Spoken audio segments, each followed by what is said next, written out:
Hello and welcome to channel again guys, this is Shaurya Awasthi. तो video शुरू करने से पहले अगर आपने एक्सेंचर ड्राइव की प्लेलिस्ट नहीं देखी है तो do check out that. Link मैं नीचे डिस्क्रिप्शन में मेंशन कर दूंगा। और ऐसे फर्दर टेक्निकल अपडेट्स के लिए आप व्हाट्सएप चैनल ज्वाइन कर सकते हैं, उसको मैंने डिस्क्रिप्शन में मेंशन कर रखा है। So without wasting much of your time video को शुरू करते हैं। ओके, सो आज के इस वीडियो में हम कवर करने वाले हैं एक्सेंचर कोडिंग राउंड के 2 सितंबर 2024 के ऑलमोस्ट सारे क्वेश्चंस जो कि अलग अलग स्लॉट्स में आए हैं। ठीक है, मैंने 8 प्रॉब्लम्स कवर किए हैं इसमें, तो ऑलमोस्ट सारे क्वेश्चंस कवर हो गए हैं। ठीक है, तो ये कुछ इंस्ट्रक्शंस हैं, ठीक है, जो पहले भी सारी वीडियोस में मैं कवर कर चुका हूँ।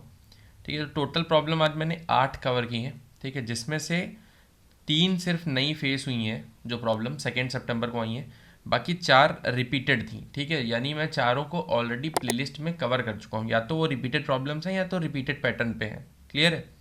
तो हम देखते हैं यहाँ पे अपनी पहली प्रॉब्लम। ओके, सो पहली प्रॉब्लम है यहाँ पे स्पेशल फिबोनाची सीक्वेंस। तो यहाँ पे हमें क्या करना है, हमें nth फिबोनाची टर्म निकालना है, बट ये नॉर्मल फिबोनाची नहीं है, यहाँ पे कुछ स्पेशल है। स्पेशल क्या है देखते हैं। तो यहाँ पे क्या है, यहाँ पे एक जनरल फार्मूला गिवन है कि F N is equals to F N minus one into N minus one, ठीक है, plus F N minus two into N minus two. तो पहले क्या होता था कि फिबोनाची सीरीज अपने पिछले दो टर्म्स का सम होता है, करंट जो एलिमेंट होता है। बट यहाँ पे क्या है, यहाँ पे हमारा बोला गया है कि जो हमारा जनरल फार्मूला है उसमें पिछले दो एलिमेंट्स के स्क्वायर्स का सम। ठीक है, अगर हम यहाँ पे देखें तो एफ एन माइनस वन का स्क्वायर, क्योंकि दो बार मल्टीप्लाई हो रहा है, again F N minus two का स्क्वायर का सम। क्लियर है यहाँ पे? तो कुछ नहीं करना है, सेम जैसे हमने फिबोनाची को बिना किसी स्पेस के हमने बिग ऑफ एन में सॉल्व किया था, सेम, बस इसमें थोड़ा सा चेंज है कि हम इस बार स्क्वायर लेंगे। क्लियर है? ठीक है, तो यहाँ पे इनपुट फॉर्मेट देखते हैं। तो इनपुट फॉर्मेट में बोला गया है the first and only line contain a single integer. एक सिंगल इंटीजर है, हमें बताना है, एक एन दिया हुआ है, हमें बताना है nth term of special Fibonacci series क्या होगा। ठीक है, आउटपुट फॉर्मेट में हमें nth टर्म बताना है। क्लियर है? तो एग्जाम्पल देखते हैं यहाँ पे, जैसे यहाँ पे 5 है तो यहाँ पे 20 आ रहा है। ठीक है, बल्कि 20 तो नहीं आना चाहिए, स्क्वायर्स का सम करेंगे। यहाँ पे क्यों हो रहा है ऐसा, क्योंकि उसका रीज़न है, यहाँ पे इन्होंने बोला है कि हमारा मॉडुलो 47 करके हम अपना आंसर को रिटर्न करेंगे। क्लियर है? तो एक बार इसको देखते हैं। सिंपल है हमारा, कोई इसमें ज़्यादा बड़ा लॉजिक नहीं है। सिंपल, हमारा अगर पहला टर्म यानी एन इज इक्वस टू अगर जीरो है तो हमारा वैल्यू वन है, N is equals to one है तो वैल्यू वन है। ये दोनों वैल्यूज़ यहाँ पे हमको गिवन है। क्लियर है? तो अगर हमें टू निकालना है तो हम क्या करेंगे, पिछले दोनों का स्क्वायर करेंगे, स्क्वायर करने पे वन का स्क्वायर वन, वन का स्क्वायर वन, दोनों का सम करेंगे, टू आ जाएगा। थर्ड निकालने के लिए N is equal to three के निकालने के लिए हम क्या करेंगे, पिछले दो के स्क्वायर्स का सम, टू टू जा फोर, वन वन जा वन, फाइव आ गया। ठीक है, अगेन फोर निकालने के लिए हम क्या करेंगे, पिछले दो का स्क्वायर्स का सम, 25 प्लस फोर 29, आंसर आ गया हमारा। सिमिलरली फाइव के लिए जो हम करेंगे, ठीक है, तो हमारा क्या होगा कि 25 तो यहाँ से आया, फिर 29 का स्क्वायर, ठीक है, फिर 29 का स्क्वायर करेंगे, तो इन दोनों को जब हम ऐड करेंगे तो हमारा आएगा 86866। ठीक है, तो हमारा जब 866 यहाँ पे आ रहा है, इसको जब हम मॉडुलो 47 करेंगे तो आंसर हमारा कितना आएगा, 20। क्लियर है? तो इसमें कुछ खास लॉजिक नहीं है हमारा। ओके, सो एक बार हम इसकी अप्रोच देखते हैं। तो यहाँ पे क्या है कि हमने पहले ए और बी को, ठीक है, दो वेरिएबल हमने ले लिए। क्यों? क्योंकि हमें हर एक वैल्यू के लिए प्रीवियस दो एलिमेंट्स की ही रिक्वायरमेंट है। ठीक है, तो जैसे हम एन की यहाँ पे वैल्यूज़ अगर हम शो करें 0 1 2 3 4, हमें एन इज इक्वल टू 4 के लिए कैलकुलेट करना है अगर। क्लियर है? तो अब क्या है कि हमने ए और बी मार्क कर दिया, कहाँ पे, ए और बी यहाँ पे। क्लियर है? और हमारी वैल्यूज़ वो गिवन है 1 1। ठीक है, तो अब अगर हम देखें यहाँ पे, तो ये हमारी है वैल्यूज़, यानी ये है हमारा एफ ऑफ एन। ठीक है, तो अब हमें कैलकुलेट करना है सी। तो सी क्या है हमारा, ए का स्क्वायर प्लस बी का स्क्वायर। ठीक है, यहाँ पे हमारा गिवन है। तो अगर इन दोनों का सम करेंगे तो वन का स्क्वायर वन रहता है। ठीक है, तो यहाँ पे आ जाएगा हमारा टू। फिर हमने क्या किया, फिर ए इज इक्वस टू बी किया है और बी इज इक्वस टू सी किया है। ये और कुछ नहीं है, ये नॉर्मल शिफ्टिंग है हमारी। तो इसमें हम क्या कर रहे हैं, ए इज इक्वस टू बी कर रहे हैं और बी इज इक्वस टू सी। तो ए हमारा आ गया यहाँ पे, ठीक है, और बी हमारा चला गया यहाँ पे, बी हमारा आ गया यहाँ पे। ठीक है, फिर हम अगेन नया सी बनाएंगे और हम थ्री के लिए कैलकुलेट करेंगे। जब थ्री के लिए कैलकुलेट करेंगे वो कितना निकलेगा, यहाँ से आया फोर, यहाँ से आया वन, थ्री के लिए आ गया फाइव। ठीक है, अगेन फिर से हम शिफ्टिंग करेंगे। ठीक है, फिर से हमारे ए बी आगे बढ़ जाएंगे। तो यहाँ हमारा हो जाएगा ए और यहाँ हो जाएगा बी। अब last N is equal to four के लिए हमको निकालना है। तो यहाँ से कितना आएगा, 25 और 4 दैट इज़ 29। तो सी की वैल्यू आ जाएगी हमारी 29। ठीक है, उसके बाद अगेन हम शिफ्टिंग करेंगे, क्योंकि शिफ्टिंग तो हम लूप के अंदर कर ही रहे हैं। अगेन हमने शिफ्टिंग किया तो यहाँ आ जाएगा ए हमारा, यहाँ आ जाएगा बी, तो अब बी पे हमारा आंसर पड़ा हुआ है, तो हमने फाइनली यहाँ पे बी अपना रिटर्न कर दिया। ठीक है, क्लियर है। ओके, सो जंप करते हैं अपनी प्रॉब्लम नंबर 2 की तरफ। तो यहाँ पे क्या है, यहाँ हमें एरे में इंडेक्सेस पे कुछ ऑपरेशंस लगाने हैं। तो यहाँ हमें क्या करना है, हमें कैलकुलेट करना है sum of values at even indexes. ठीक है, उसके बाद क्या करना है, हमें XOR of the values at odd indexes, और फिर हमें रिटर्न करना है दोनों का सम। यानी हमें एक सम लेके चलना है और एक जॉर लेके चलना है। ठीक है, और हमें इन दोनों को कैलकुलेट कर लेना है। इवन के लिए हमारा सम कैलकुलेट करना है और ऑड इंडेक्सेस के लिए हमारा जॉर कैलकुलेट करना है। एंड में इन दोनों को ऐड करके हमारा आंसर रिटर्न हो जाएगा। क्लियर है। तो यहाँ पे इनपुट फॉर्मेट में क्या है कि हमारा फर्स्ट लाइन n होगा जो कि number of elements in array होगा, सेकेंड लाइन में हमारी एरे होगी, आउटपुट फॉर्मेट में एक सिंगल इंटीजर होगा हमारा। क्लियर है। तो एक एग्जांपल देखते हैं यहाँ पे। जैसे यहाँ पे हमने लिया n = 5। ठीक है, तो अगर हम यहाँ पे एरे देखें तो एरे में क्या है हमारा 1 2 4 2 1। ठीक है, तो यहाँ पे इवन इंडेक्सेस कौन कौन सी होंगी, 0 2 एंड 4। तो इन तीनों को हमने सम कर लिया। तो 0 इंडेक्स पे पड़ा हुआ है 1, फिर सेकंड इंडेक्स पे पड़ा हुआ है 4 एंड फोर्थ इंडेक्स पे पड़ा हुआ है 1। इन सब का सम कर लिया, हमारा आंसर आया 6। ठीक है, उसके बाद अगर हम देखें तो हमारा जॉर करना है ऑड इंडेक्स का। ऑड इंडेक्स पे क्या पड़ा हुआ है 2 एंड 2। ठीक है, तो 2 जॉर 2, तो किन्हीं भी दो नंबर्स का अगर वो नंबर सेम है, अगर हम जॉर करेंगे तो आंसर हमारा 0 आता है। ठीक है, क्लियर है। तो इन दोनों को जब हम सम करेंगे तो हमारा आंसर कितना आ जाएगा, 6 आ जाएगा। तो ऐसे ही कुछ हमें ये सॉल्व करना है, कुछ बड़ा लॉजिक नहीं है इसमें। इसका कोड भी एक बार यहाँ पे अगर हम समझ लें कि हमने इनिशियली सम को 0 लिया, जॉर को 0 लिया। ठीक है, फिर हमने चेक कर लिया अगर हमारा एरे का साइज़ 0 है तो हम रिटर्न 0 कर देंगे। ठीक है, अगर एरे का साइज़ 1 है, अगर सिर्फ एक ही एलिमेंट है उसमें, लेट अस सपोज अगर एरे में सिर्फ 5 है तो उसका आंसर तो सिर्फ 5 ही हो जाएगा ना हमारा। तो हमने एरे ऑफ 0 कर दिया रिटर्न, मतलब पहला एलिमेंट ही रिटर्न कर दिया। उसके बाद यहाँ हम क्या कर रहे हैं, उसके बाद हम इनिशियली जॉर पे हम जो फर्स्ट इंडेक्स पे पढ़ा है और सम में जो हम 0 इंडेक्स पे पढ़ा है, क्योंकि अगर हम यहाँ तक आगे आ गए तो इसका मतलब क्या हुआ, इसका मतलब हुआ कि एरे में मोर देन 1 एलिमेंट है। जब एरे में मोर देन 1 एलिमेंट है तो हमने पहला एलिमेंट डाल दिया सम में, दूसरा एलिमेंट डाल दिया कहाँ, जॉर में। फिर हमने 2 से स्टार्ट किया अपना फॉर लूप, और अगर हमको इवन इंडेक्स मिल रही है तो हम सम में ऐड करते जा रहे हैं, एल्स अगर हमको ऑड इंडेक्स मिल रही है तो हम जॉर कैलकुलेट करते जा रहे हैं। फिर हमने एंड में दोनों का सम करके रिटर्न कर दिया। क्लियर है, कोई इसमें बहुत बड़ा लॉजिक नहीं है, बहुत सिंपल क्वेश्चन है यहाँ पे, बिल्कुल ही सिंपल है। ठीक है, इन सभी प्रॉब्लम्स के कोड आपको डिस्क्रिप्शन में सोर्स कोड वाली लिंक पे मिल जाएंगे। ठीक है, तो आप वहाँ से कोड भी चेकआउट कर सकते हैं। तो हम जंप करते हैं अपनी प्रॉब्लम नंबर 3 पे। तो ये प्रॉब्लम मैंने उठाई है कमेंट से। ठीक है, तो इस प्रॉब्लम में क्या है कि ये थोड़ा सा डिफरेंट है, क्योंकि थोड़ा सा मीडियम लेवल प्रॉब्लम है ये। ठीक है, मतलब इतना हार्ड नहीं है, थोड़ा सा मीडियम लेवल है। और इस प्रॉब्लम में ज़रूरी नहीं है कि ये एग्जैक्ट कोड आपका फंक्शन में ही चले वहाँ पे, क्योंकि कुछ केसेस छूट सकते हैं। क्योंकि ये जो है किसी ने टेक्स्ट टाइप करके डाला था कमेंट में, मैंने वहाँ से उठाया है। तो ज़रूरी नहीं है कि हमारा एग्जैक्ट सेम यही डिक्टो लिखा हो, एक आध एज केस मिस हो सकता है। बट एक बार समझ लेते हैं प्रॉब्लम स्टेटमेंट क्या है, क्योंकि प्रॉब्लम स्टेटमेंट तो सेम यही आया हुआ है। ठीक है, तो यहाँ पे हमको गिवन है कि you are stuck on a island, आप एक आइलैंड पे फंसे हुए हैं जहाँ पे सिर्फ कोकोनट स्वीट मिलती है। ठीक है, तो यहाँ पे आप सिर्फ कोकोनट स्वीट खरीद सकते हैं और बेच सकते हैं। और यहाँ पे बोला गया कि a person can buy at most 1 box per day, आप एक दिन में एक डब्बा मिठाई खरीद सकते हैं। ठीक है, जिसमें कि कितने पीसेस हैं, n पीसेस हैं। और आपको बोला गया कि आपको ज़िंदा रहने के लिए डेली e पीसेस खाने पड़ेंगे। कब तक, d डेज तक। क्लियर है, तो d डेज तक आपको जिंदा रहने के लिए डेली कितने पीसेस खाने पड़ेंगे, e पीसेस खाने पड़ेंगे। But the catch is that कि आप जो है संडे को परचेज नहीं कर सकते, संडे को आप परचेज नहीं कर सकते। तो अब टास्क क्या है आपका, टास्क है कि आपको बताना है कि d डेज तक जिंदा रहने के लिए minimum number of time, minimum कितने नंबर ऑफ टाइम्स आपको एक नया बॉक्स परचेज करना पड़ेगा। एक दिन में एक से ज़्यादा बॉक्स परचेज भी नहीं कर सकते। ठीक है, तो यहाँ पे कुछ नोट गिवन है। यहाँ पे बोला गया कि जो डे है आपका वो मंडे से स्टार्ट होता है। यानी अगर मैं बोलूँ कि आपके पास 8 दिन है, ठीक है, d = 8 है, तो आप मंडे से स्टार्ट करेंगे और मंडे पे फिर ख़त्म करेंगे जाके। ठीक है, ठीक है, तो इनपुट स्पेसिफिकेशन में हमारे 3 इंटीजर हैं। पहला है n क्या है, representing the number of coconut पर बॉक्स।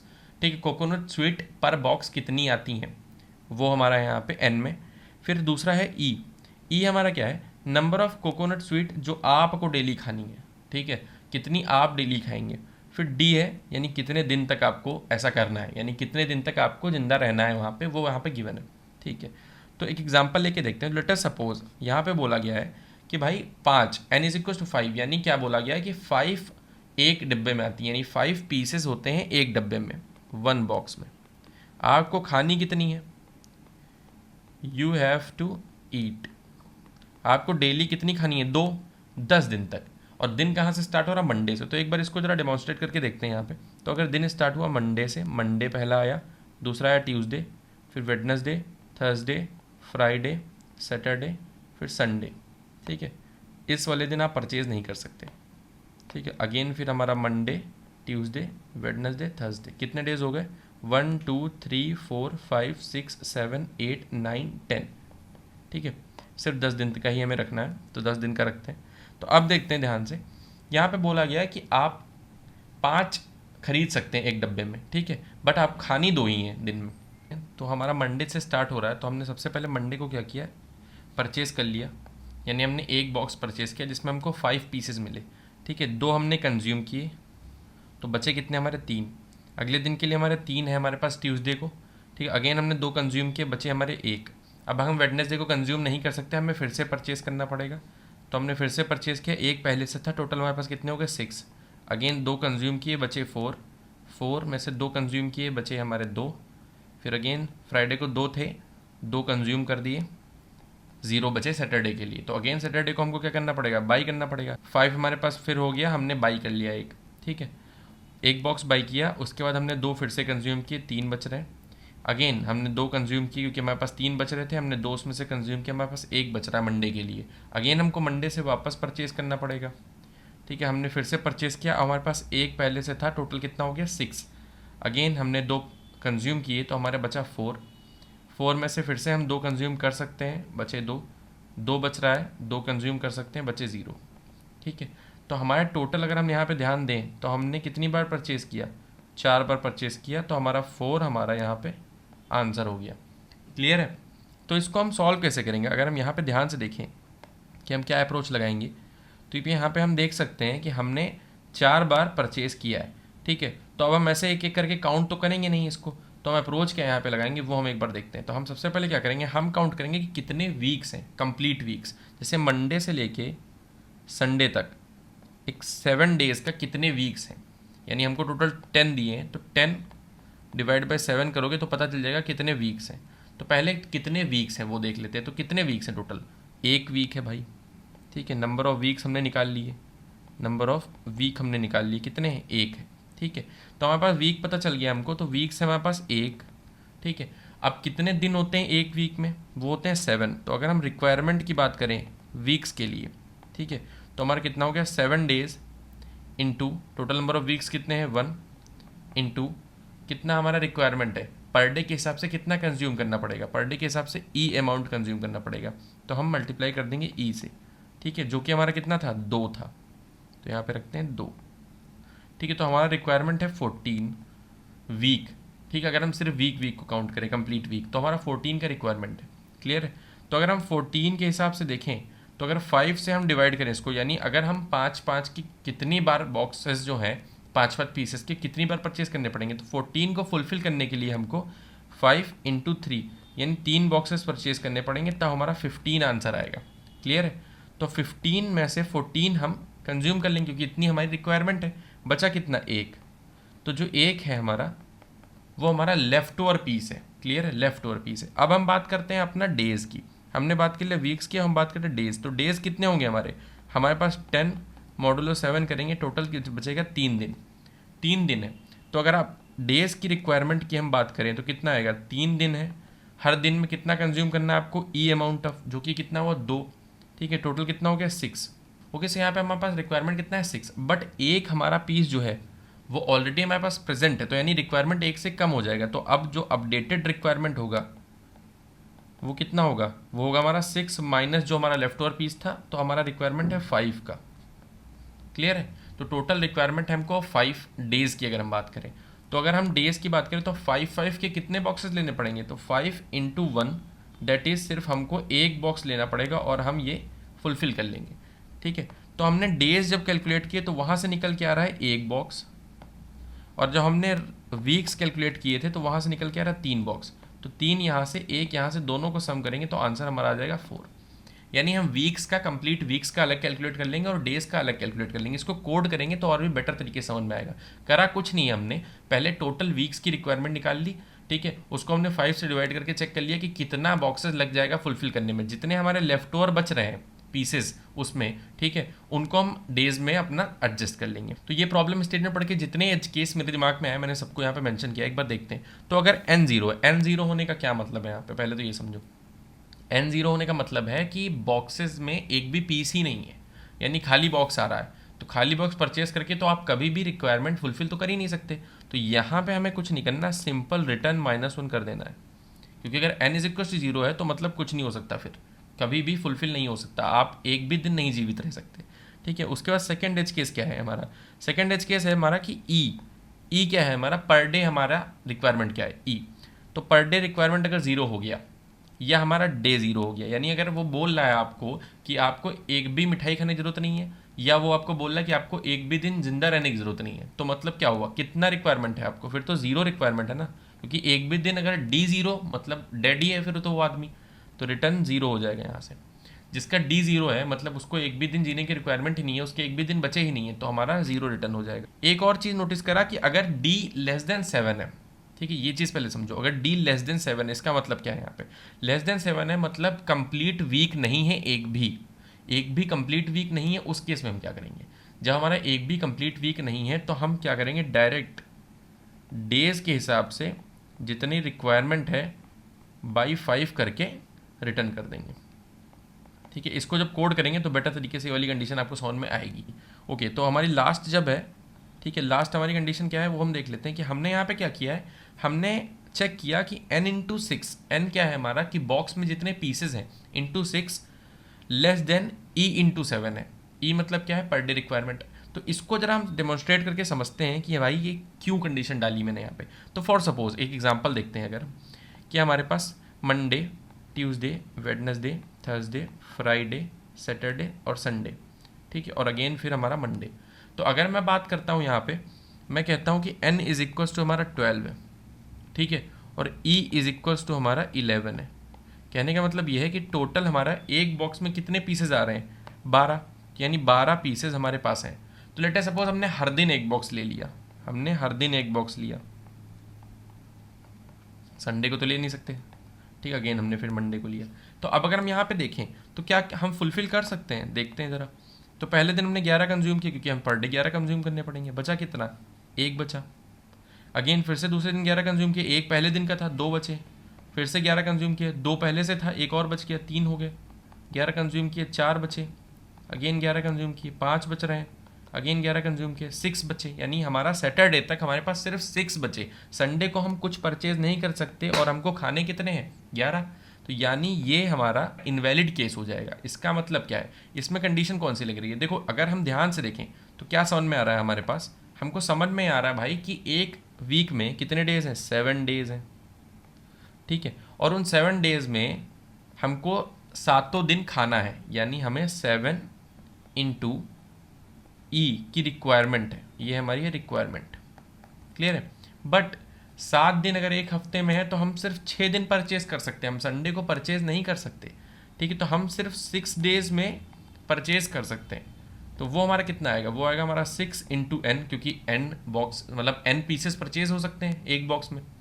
तो अगर हमारा एक हफ्ते की हम बात करें, अगर हम सिर्फ एक सिंगल वीक की बात करें, तो ये है डाटा सिंगल वीक का। तो एक सिंगल वीक में हमारा टोटल रिक्वायरमेंट कितना है, 7 ही, ठीक है। और टोटल जो हम बाई कर सकते हैं, यानी टोटल जो हम परचेज कर सकते हैं वो हमारा कितना है, 6n। तो अगर हम वीक में जितना परचेज नहीं कर सकते उससे ज़्यादा हमारा रिक्वायरमेंट हो गया, वही केस तो लिखा है यहाँ पे, वही लिखा है कि अगर हमारा 7e जो है वो बड़ा है, यानी हमारा जो रिक्वायरमेंट है वो बड़ा हो गया, तो उस केस में क्या रिटर्न करना है, डायरेक्ट हम उस केस में रिटर्न -1 कर देंगे, दैट्स इट, क्लियर है। मतलब हम फुलफिल नहीं कर सकते, ये इनवैलिड केस है, क्लियर है। तो ये एक और केस हो गया, ये चार हमारे एज केसेस हो गए, ठीक है। तो ये चार एज केसेस हम अपने फंक्शन में लिखेंगे, बाकी हमारा सेम ये वाला कोड लगेगा।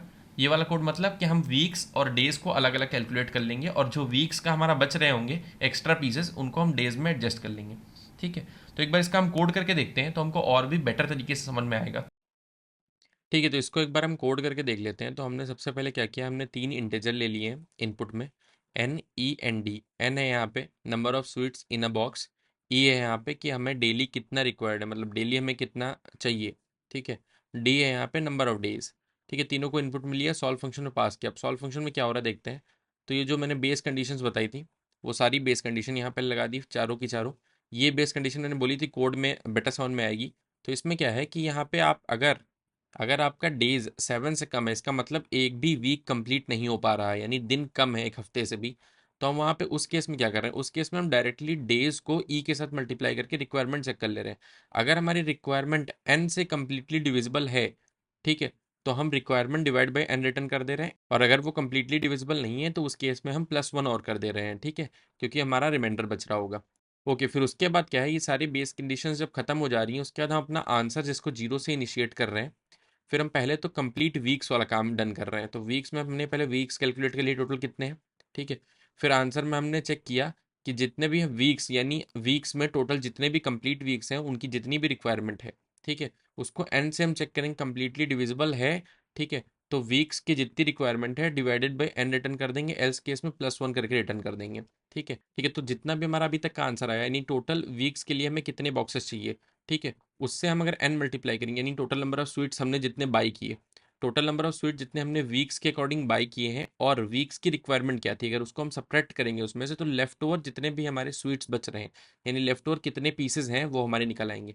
उसके बाद हम क्या कर रहे हैं, रिमेनिंग डेज के लिए कैलकुलेट कर रहे हैं, ठीक है। और रिमेनिंग डेज का जो रिक्वायरमेंट था, ठीक है, उसमें हमने लेफ्ट ओवर जितने भी पीसेस थे वो माइनस कर दिए, यानी अब रिक्वायरमेंट हमारा अपडेट हो गया और वो थोड़ा सा कम हो गया। क्लियर है। अगर कुछ भी बच रहा होगा तो यहाँ एडजस्ट कर लेंगे हम। उसके बाद हमने यहाँ पे डेज तो पहले कैलकुलेट ही कर लिए थे, फिर हम आंसर में और ऐड कर देंगे क्या, जितना भी इसका रिक्वायरमेंट है चेक करेंगे, अगर वो कंप्लीटली डिविजिबल है एन से, ठीक है, तो हम directly requirement divide by N कर देंगे, एल्स केस में +1 करके हम ऐड कर देंगे, ठीक है। फिर यहाँ पे फाइनली हमने आंसर रिटर्न कर दिया है। अब सेम हम वही एग्जांपल यूज़ कर रहे हैं कि लेट अस सपोज एन की वैल्यू 5 है और हम डेली कितना खा रहे हैं, 2 स्वीट्स, ठीक है। उसके बाद 10 डेज तक का हमको चेक करना है। तो एक बार हम रन करके देखते हैं। तो मिनिमम हमारा आंसर यहाँ पे 4 आ रहा है। ओके, क्लियर है। ओके, सो हम जंप करते हैं अपनी नेक्स्ट प्रॉब्लम, जो कि है प्रॉब्लम नंबर 4। तो प्रॉब्लम नंबर 4 में क्या बोला गया है कि आपको एक स्ट्रिंग गिवन है, ठीक है, और उसमें कई वर्ड्स हैं जो कि हमारा फुल स्टॉप से सेपरेटेड है। ये क्वेश्चन रिपीटेड है, ऑलरेडी कवर कर चुका हूँ मैं अपनी प्लेलिस्ट में, ठीक है, मतलब रिपीटेड पैटर्न है, एग्जैक्ट सेम क्वेश्चन रिपीट नहीं हुआ है, बट पैटर्न सेम है। पैटर्न क्या था कि वर्ड सेपरेटेड विद स्पेस, ठीक है, स्पेस से सेपरेटेड वर्ड्स थे, उनको आपको निकालना था, ठीक है। तो अगर हम यहाँ पे ध्यान से देखें तो हेलो माई नेम इज़ शौर्य, तो इसमें सबसे बड़ा वर्ड कौन सा है, शौर्य, तो यहाँ पे शौर्य रिटर्न हो जाएगा। बट शायद इसमें हमको क्या करना है, हमें लॉन्गेस्ट साइज रिटर्न करना है, ये हमें नहीं रिटर्न करना है, हमें इसका साइज रिटर्न करना है। क्लियर है, लॉन्गेस्ट वर्ड का साइज रिटर्न करना है। तो इसमें कोई टफ चीज़ नहीं है, डायरेक्ट हम साइज रिटर्न कर देंगे, स्लाइडिंग विंडो से पूरा काम हो जाएगा हमारा, ठीक है। तो एक बार इसकी अप्रोच देख लेते हैं फिर भी हम, ठीक है। तो इनिशियली हमने क्या किया, हमने 2 पॉइंटर लिए अपने स्लाइडिंग विंडो के, एक एंड और एक स्टार्ट, आई और जे, दोनों हमने स्टार्ट किए 0th इंडेक्स से, ठीक है। फिर हम इसमें लेंथ कैलकुलेट करते रहेंगे। तो हम क्या करेंगे, अगर हम यहाँ पे ध्यान से देखें तो इंडेक्स पहले मैं दे देता हूँ, इसका 1 है, इसका 2 है, 3, 4, 5, 6, 7, 8, 9, 10, 11, 12, 13, 14, 15 एंड 16, ठीक है। सबको इंडेक्सेस मैंने दे दी हैं, ठीक है। अब जरा इसको इटरेट करते हैं। तो स्टार्टिंग में हमने लेंथ 0 ले ली, क्योंकि लेंथ हमारी 0 है। उसके बाद हमने मैक्स लेंथ ले लिया, जो हमारा इंट मिन होता है, क्योंकि हम इसको अपडेट करेंगे और यही हमारा फाइनल आंसर देगा। फिर हमने क्या किया, हम चेक करेंगे कि जब तक हमारा हमको फुल स्टॉप नहीं मिलता, हम अपने जे को बढ़ाते जाएंगे। तो जे कहाँ पे आके रुकेगा, जे रुकेगा यहाँ पे आके, आगे बढ़ते बढ़ते जे हमारा यहाँ पे रुकेगा। तो पहली विंडो हमको मिलेगी यहाँ से यहाँ तक। अगर हम साइज़ कैलकुलेट करें तो 5 - 0 करके हम साइज़ कैलकुलेट करेंगे, क्योंकि हम ध्यान से देखें तो जे हमारा जो है वो फुल स्टॉप पे है, वर्ड पे नहीं है, वर्ड के लास्ट कैरेक्टर पे नहीं है, फुल स्टॉप पे है। तो अगर हम यहाँ ध्यान से देखें तो साइज़ कैसे कैलकुलेट होगा, वैसे साइज़ कैलकुलेट करने का फॉर्मूला होता है जे - आई, ठीक है, +1। बट यहाँ पे +1 इसलिए नहीं करेंगे, हम एक एक्स्ट्रा कैरेक्टर ऑलरेडी उसमें इंक्लूडिंग है। अगर यहाँ पे देखें तो वही 5 हमारा फुल स्टॉप को भी ले चल रहा है ना, अपने में इंक्लूड कर रहा है। तो हमको कुछ नहीं करना, हमको सीधे जे - आई कर देना है, +1 हटा देना है। तो जे - आई करेंगे तो पहला वाला हमारा मिला कितने का, 5 - 0 दैट इज़ 5। तो पहला वर्ड हमारा मिला साइज़ 5 का, तो हमने लेंथ में 5 रख दिया, ठीक है। और इंट मिन हमारा अपडेट हो गया, इंट मिन भी हमारा हो गया 5, ठीक है। जैसे ही हमको फुल स्टॉप मिलेगा, हम अपने आई जे को दोनों को उठा के आगे रख देंगे। अगेन आई जे दोनों को उठा के हमने आगे रख दिया, यानी आई यहाँ आ गया, जे यहाँ आ गया। जब तक हमारा आई जे लिमिट में रहता है, यानी जब तक हमारा आई जे अपना रेंज में रहता है ना, रेंज हमारी क्या है 17 से लेस रहता है, तब तक चलेगा ये। ठीक है, फिर से हम अपना सेकेंड विंडो कैच करेंगे और हम जे को आगे बढ़ाएंगे। तो इस बार हमने जे को आगे बढ़ाया, जे जाके रुका यहाँ पे। अगेन जे है हमारा 13 पे, ठीक है, जे हमारा 13 पे, आई है हमारा कहाँ पे 6 पे, ठीक है। तो हम अगर लेंथ निकालें तो कितनी निकल रही है, J minus I that is 13 minus 6 which is 7, ठीक है। तो हमारी लेंथ हो गई 7 इस बार, ठीक है, और मैक्स लेंथ हमारा अगेन अपडेट हो जाएगा जो कि 7 हो जाएगा, ठीक है। ओके, फिर से हम देखते हैं, जैसे ही हमको फुल स्टॉप मिलेगा हम आई जे को उठा के दोनों को आगे रख देंगे फुल स्टॉप के नेक्स्ट वाले एलिमेंट पे, यानी नेक्स्ट वाले करेक्टर पे। तो आई यहाँ पे आ गया, जे यहाँ पे आ गया। अगेन फिर हम क्या करेंगे, अगेन हम मूव करेंगे जे को हम अगेन मूव कर रहे हैं, कब तक, जब तक वो फुल स्टॉप नहीं मिलता। तो इस बार अगर हम देखें तो हमको फुल स्टॉप नहीं मिलेगा और जे कहाँ पे आ जाएगा 17 पे।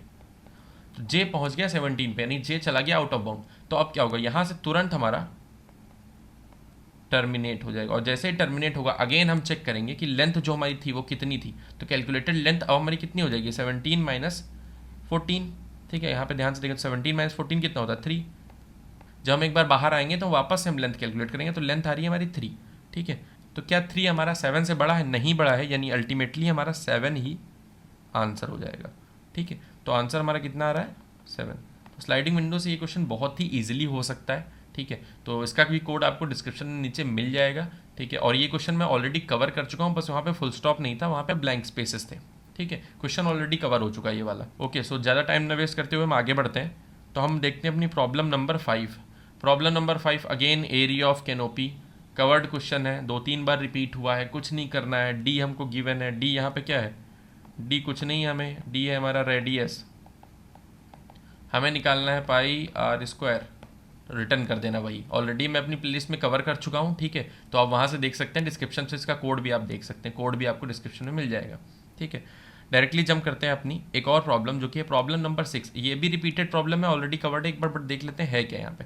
यहाँ पे कुछ नहीं है, हमको एक n दिया है जो बता रहा है नंबर ऑफ एलिमेंट्स कितने हैं एरे में, एरे गिवन है। रिटर्न क्या करना है, रिटर्न करनी है एक स्ट्रिंग, ठीक है, जो कि स्ट्रिंग बताएगी कि हमारे एरे में एलिमेंट इवन है या ऑड है, ठीक है। ये ऑलरेडी हम कवर कर चुके हैं। जैसे पहला एलिमेंट हमारा इवन है, सॉरी पहला एलिमेंट हमारा ऑड है तो ऑड हो गया, फिर इवन है तो इवन, फिर ऑड ऑड, फिर इवन इवन, अगेन ऑड तो ऑड, और ये हमारा एज अ आंसर रिटर्न हो जाएगा। ये भी हमारा सेकेंड को आया हुआ है, सेकेंड सेप्ट को, क्लियर है। तो ये भी आप, इसका भी कोड डिस्क्रिप्शन में है, और ये प्रॉपर प्रॉब्लम हम ऑलरेडी कवर कर चुके हैं। ये सारी जितनी भी रिपीटेड मैं यहाँ पे लिख रहा हूँ ये ऑलरेडी मेरी प्लेलिस्ट में कवर हो चुकी हैं, ठीक है। अगर प्लेलिस्ट आपको नहीं पता है तो लिंक उसका डिस्क्रिप्शन में है, ठीक है।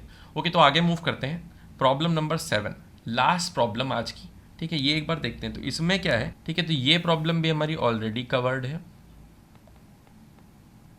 लॉजिक बता दूंगा, कोड आप डिस्क्रिप्शन से देख सकते हैं। लॉजिक पर देख लेते हैं। हमें क्या करना है, हमें करना है कि एक स्ट्रिंग गिवन है हमारे पास, your task is to find and return count of permutation formed by fixing the positions of vowel present in string. मतलब हमें क्या करना है, हमें वॉवेल्स को, आप ऐसे सोच सकते हैं कि एक स्ट्रिंग है, ठीक है, उसमें वॉवेल्स जहाँ जहाँ है उनकी पोजीशन फिक्स कर दो, बाकी जितने कॉन्सोनेंट हैं वो इधर उधर मूव कर सकते हैं।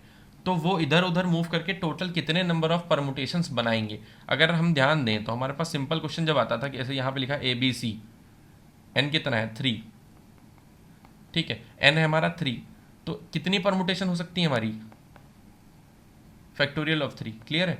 तो अगर ये था हमारा डिस्टिंक्ट की केस में, बट अगर रिपीटेड का केस होता है तो हम क्या करते थे, जैसे अगर हमारा 2 बार a आ गया, तो a आ रहा है 2 बार, तो हम क्या करते थे, फैक्टोरियल 3 बाई फैक्टोरियल 2, ठीक है। अगर हमारा c 2 बार आ गया तो a 2 बार आ रहा है, 2 बार c आ रहा है, तो अगेन फैक्टोरियल 3 बाई फैक्टोरियल 2 और फैक्टोरियल 2, क्लियर है।